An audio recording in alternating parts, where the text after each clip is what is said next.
부르심과 보내심이라는 제목으로 함께 말씀을 나누겠습니다.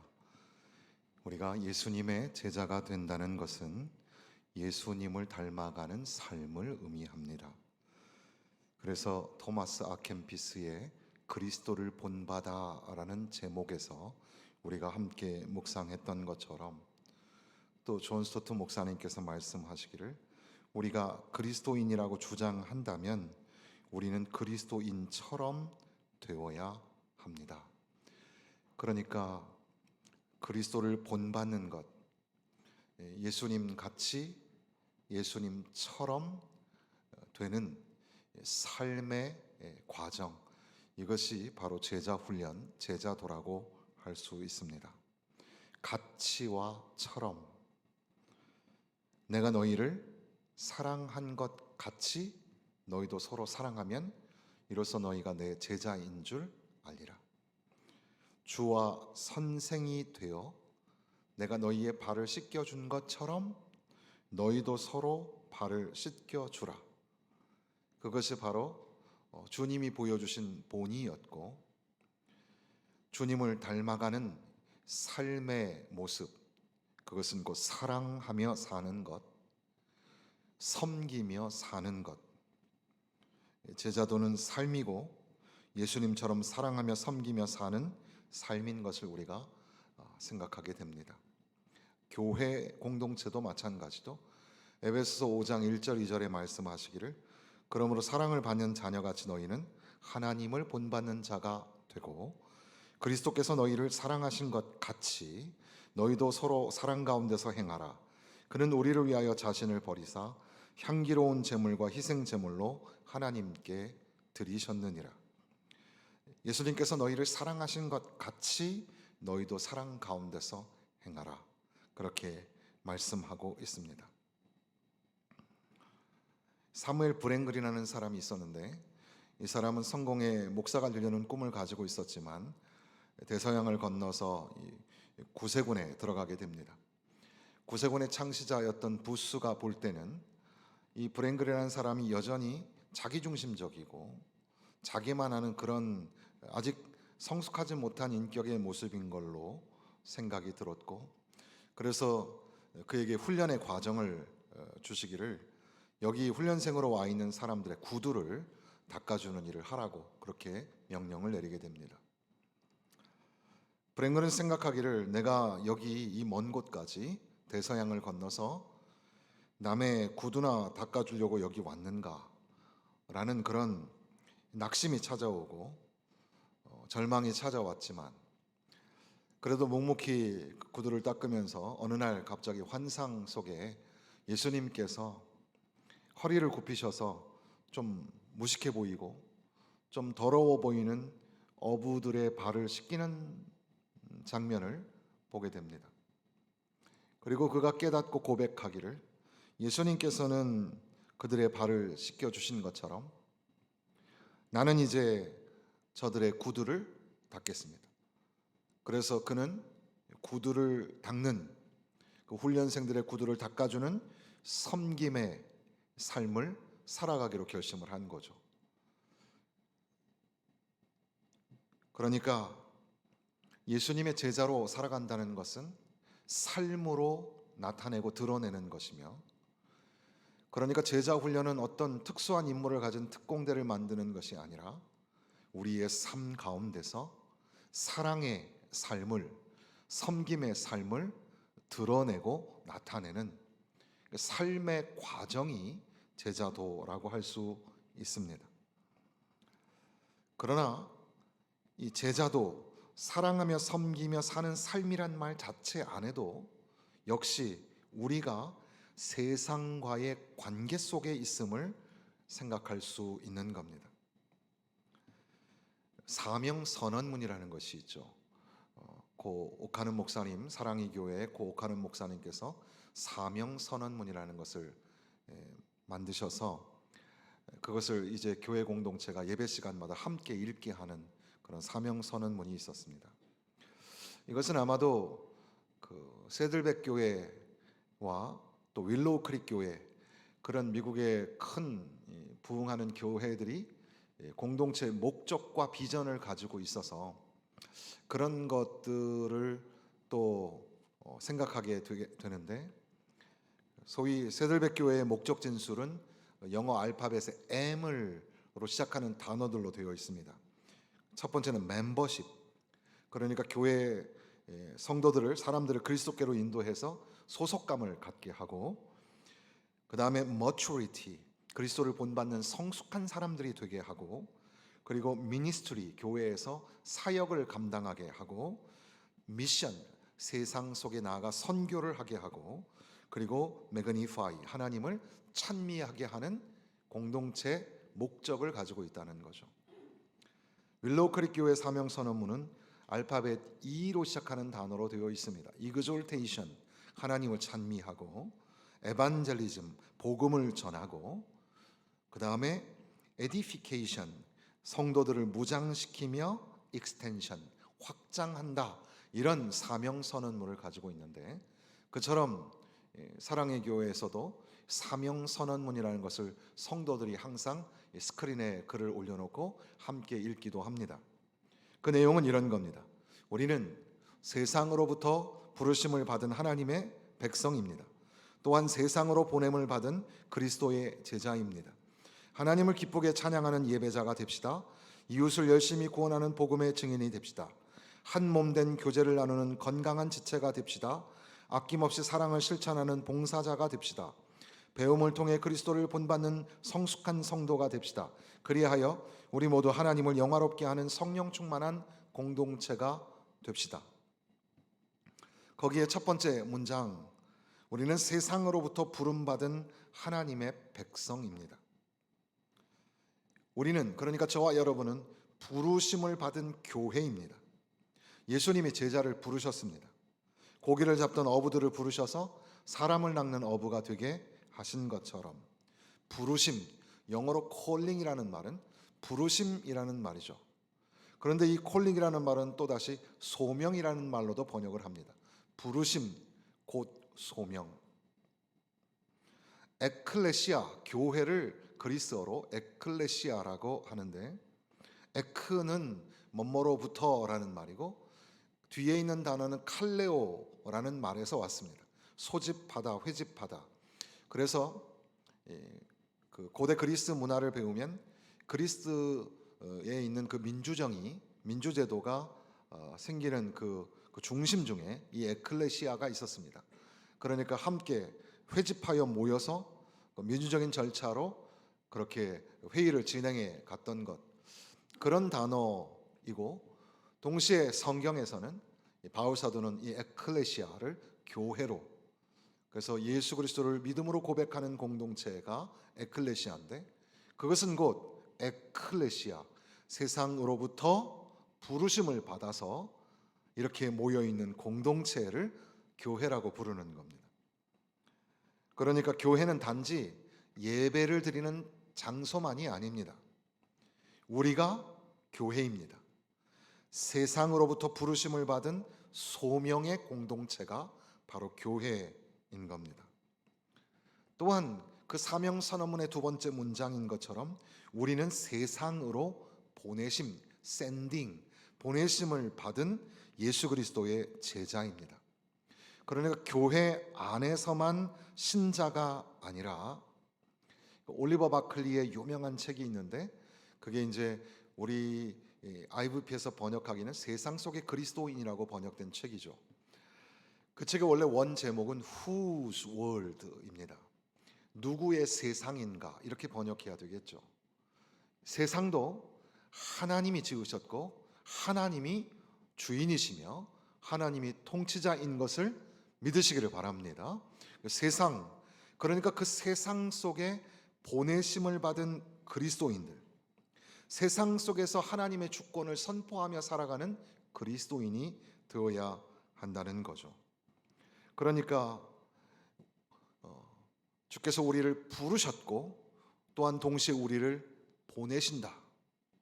그래서 마태복음 28장 우리가 지난 주 중에 살펴본 것처럼 너희는 가서 모든 민족으로 제자를 삼아, 가라라는 말이 나오죠. 사도행전 1장 8절도 오직 성령이 너희에게 임하시면 너희가 권능을 받고 예루살렘과 온 유대와 사마리아와 땅 끝까지 이르러라는 말은 거기까지 가서라는 말이 되겠습니다. 지금 우리가 읽고 있는 마태복음 10장에도 부르심과 보내심이 담겨져 있습니다. 10장 1절에는 예수께서 그의 12제자를 부르사, 예수님이 제자들을 부르신 겁니다. 그래서 그들에게 권능을 주셔서 보내시는 건데, 예수님의 12제자들의 이름이 나오죠. 베드로, 안드레, 야고보, 요한, 빌립, 바돌로메 등등의 예수님의 12제자의 이름이 쭉 나오고, 그리고 5절에 보면 예수께서 이 12를 내보내시며, 그리고 6절의 끝에 보니까 잃어버린 양에게로 가라 라고 말씀하시죠. 부르시고 또 보내시는 장면이 기록이 되어 있는 겁니다. 우리가 읽은 보라 내가 너희를 보냄이, 내가 너희를 보냄이 양을 이리 가운데로 보냄과 같도다. 보냄이라는 말이 기록되어 있습니다. 가라. 저와 여러분을 부르셨지만 저와 여러분을 세상 속에 보내시는 겁니다. 누가 가는가? 모든 제자들이 가는 겁니다. 세상에 하찮은 존재는 없습니다. 모두 다 존귀한 존재입니다. 저와 여러분 모두 어떤 특별한 사람만 제자로 보내심을 받는 것이 아니라 저와 여러분 모두 주께서 가라 하시는 겁니다. 누구에게 가는가? 잃어버린 양에게, 잃어버린 자에게, 가난하고 곤궁하고 힘들고 어려운 자에게 가라 말씀하시는 겁니다. 어떻게 갈까? 하나님의 임하심을, 하나님의 임재를 기대하면서 성령이 그와 함께 하시는 것을 믿으면서 그렇게 나아갑니다. 무엇을 합니까? 천국이 가까웠느니라. 생명의 구원의 복음을 선포하는 일을 하게 하시려고 우리를 가라 부르시는 거죠.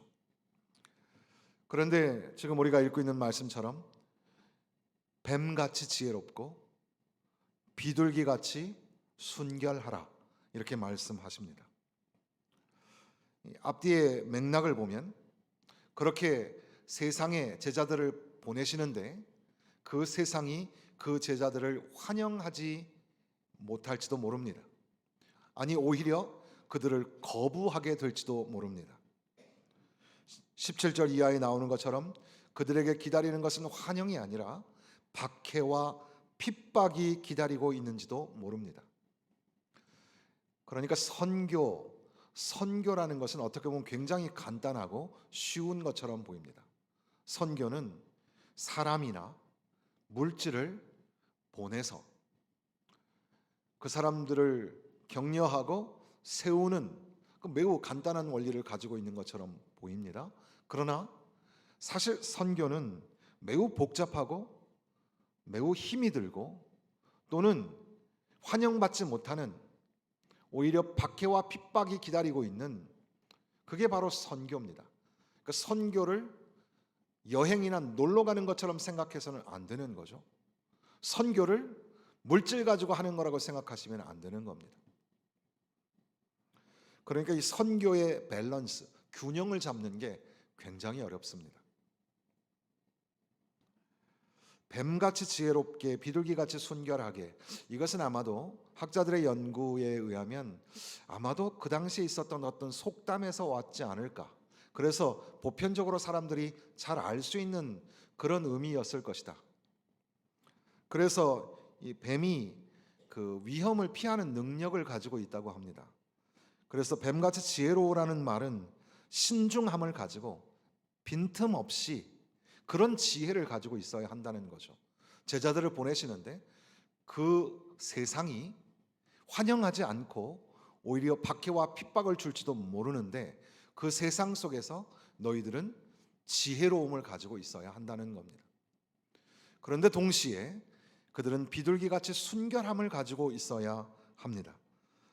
비둘기같이 순결하라는 것은 아마도 신실하고 정직하고 착하고 거룩한 삶을 의미합니다. 그러니까 세상 속에 보냄을 받은 제자들은 지혜로움과 순결함을 가지고 있어야 한다는 거죠.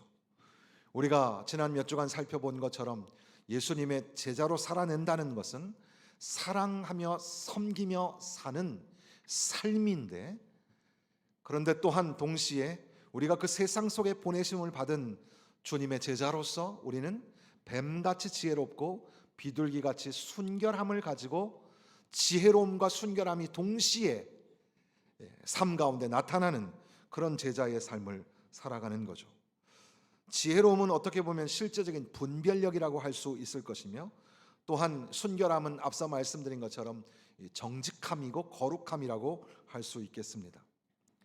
예수님이 그렇게 하신 것처럼, 예수님이 우리에게 보여주신 것처럼 우리도 세상 속에 보내심을 받은 제자로서 뱀같이 지혜롭고 비둘기같이 순결하게 살라고 말씀하시는 겁니다. 마크 데버라는 목사님은 그리스도인이 되는 것은 제자가 되는 것을 의미한다. 제자가 아닌 그리스도인은 있을 수 없다. 그리고 예수님의 제자가 되는 것은 예수님을 따르는 것을 의미한다. 예수님을 따르지 않는 예수님의 제자란 있을 수 없다. 이런 말을 했습니다. 지극히 당연한 말씀인데 이 말이 굉장히 중요한 말씀이죠. 그리스도인이라고 하면서 주님의 제자가 아닌 그리스도인은 있을 수 없는 겁니다. 또한 주님의 제자라고 하면서 예수님을 따르지 않는 제자란 있을 수가 없는 거죠. 여러분은 예수님의 제자입니까? 여러분은 그리스도인입니까?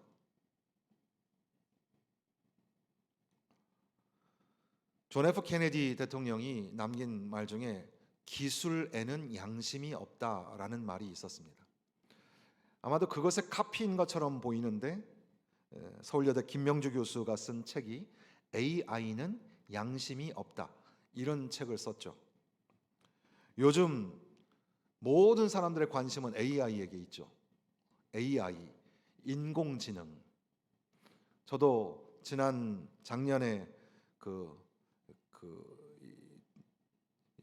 AI에게 딥러닝을 시키는 그런 프로그램을 잠깐 참여한 적이 있었는데, 그래서 그 AI가 인간의 감성을 분석할 수 있는 슬프다, 외롭다, 바람이 분다, 이런 것들을 어떻게 이해할 수 있는지를 그렇게 훈련시키는 걸 함께 그 프로젝트에 참여한 적이 있었는데, 오늘날 사람들은 다 거기에 관심이 있는데, 특별히 AI가 사람의 모습을 닮은 그 AI.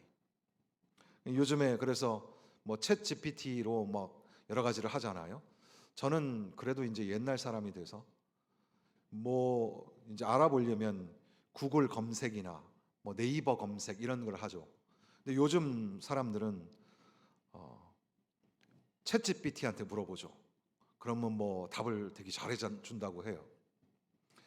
그 질문하는 방법도 굉장히 중요하다고 하기도 하고, 최근에 여러분 뉴스를 봐서 아시겠지만 중국에서 딥시크라는 게 그 AI가 새로 지금 만들어져서 공개가 되고 있는데, 그것은 그 챗GPT의 개발비의 10%밖에 사용하지 않는데도 불구하고 엄청난 실력을 가지고 있는 그런 AI가 지금 세상에 나타나고 있다. 그런 등등의, 그래서 미국은 중국에 관세를 더 붙여야 될 것이다. 등등의 여러 가지 세상이 AI로 뒤숭숭합니다. 사람들은 특별히 그 AI가 인간의 모습을 가지고 있는 휴머노이드, 인간처럼 생긴 AI에 관심이 많죠. 그래서 2024년도 그 세계 로봇 전시회가 중국에서 있었는데, 그때 이제 다양한 로봇이 막 전시가 되었어요. 그런 가운데 하나의 해프닝이 뭐였냐면, 갑자기 그 많은 그런 전시 로봇들 중에 사람들에 의해서 2개의 로봇이 끌려 나왔는데, 그 로봇이 너무 사람처럼 생긴 거예요. 사람처럼 그 눈 표정이나 갸우뚱거리는 것들이 다 너무나 사람 같았던 거죠. 그 사람들이 이렇게 그 로봇의 기술 개발이 발전했는가 그렇게 막 놀라고 있었죠. 그런데 조금 지나서 그것이 하나의 해프닝으로 나타나게 된 것은, 옆에 그 로봇을 관리하는 사람들이 그 로봇에게 그 손 선풍기를 틀어주면서 땀을 식혀주고, 그리고 화장을 고쳐주는 장면이 발각이 됐죠. 그래서 결국에는 그게 로봇이 아니라 사람이 로봇 분장을 하고 거기에 나왔던 겁니다. 그걸 통해서 우리가 알 수 있는 것은 우리가 그 AI가 인간의 모습을 하기에는 여전히 한계점, 수많은 한계점을 가지고 있다라는 그런 한계점을 발견하며 동시에 우리는 계속해서 어떻게 하면 인간처럼 생긴 그 AI를 탑재한 인간처럼 생긴 로봇에 관심이 많은 그런 세상. 그러니까 오히려 인간이 로봇에게 묻는, 인간이 인생이 뭐냐고 챗GPT에게 묻는 그런 시대가 되었다는 사실이죠. 사람이 참 중요합니다. 사람이 중심이 되어야 하고, 오히려 어떻게 보면 그 AI는 사람이 사람답게 살기 위한 선한 도구가 되어야 할 것입니다. 그런데 점점 세상은 인간성을 상실해 가고 있습니다. 사람을 선하게 인도하는 사명이 그리스도인 제자들에게 있습니다. 우리는 세상 속에 보내심을 받고, 세상 속에 우리는 하나님이 세상을 창조하셨고 그 창조자를 기억하며 우리는 하나님의 백성임을 회복할 수 있도록 보내심을 받은 사명자임을 잊지 말아야 합니다. 요즘 이제 우리 아이들은 부모님이 돌아가시면 AI에게 물어볼 겁니다. 부모님이 돌아가셨다, 어떻게 하면 되는가? 라고 질문할지 모릅니다. 인간의 감정도 상실하고, 인간의 존재, 창조자가 계시고 그 창조자가 우리를 선하고 아름답게 지으셨다는 것들을 잃어버리고 망각하게 되는 거죠. 묻는 방법도 잊어버린 채 우리는 1에서 10까지 우리는 다 AI에게 묻는 시대가 되어버린 겁니다. 사울 왕이 왕의 자리에서 내려와야만 했는데 성경은 이런 문장을 기록하죠.